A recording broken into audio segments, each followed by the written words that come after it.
किनारे की आने वाली एपिसोड में व्यूअर्स आप लोग देखेंगे कि दुर्र शहवार ने फैसला किया है कि मेरी ये जो तन्हाई है मुझे मार देगी। इससे बेहतर यही है कि मैं अपनी बेटी वलीद से ले लूं। अगर बेटी मेरे पास रहेगी तो कम से कम मैं उसके साथ अपना ध्यान बटाई रखूंगी।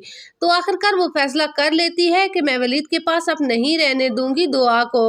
वलीद अब क्या समझता है मुझे कि मैं पागल हूँ, अपनी बेटी उसके पास छोड़ दूंगी। अब कभी भी ये नहीं हो सकता। दुर्र शहवार की माँ उसको बहुत ज्यादा समझाने की कोशिश करती है कि तुम ऐसा मत करो। वलीद उसकी बहुत अच्छी तरबियत कर रहा है, मुझे यकीन है कि वलीद उसको तुम्हारे जैसा नहीं बनने देगा।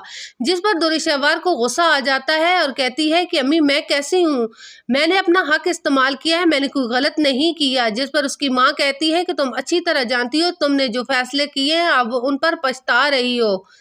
दूसरी तरफ वलीद को जब ये खबर मिलती है कि दुर्र शहवार अपनी बेटी को लेने का सोच रही है तो वो बहुत ज़्यादा परेशान हो जाता है और कहता है कि अदालत भी दुर्र शहवार का ही साथ देगी, मुझे पता है, लेकिन दुर्र शहवार को अब पता होना चाहिए कि मैं उसको अपनी बेटी किसी सूरत भी नहीं दूंगा।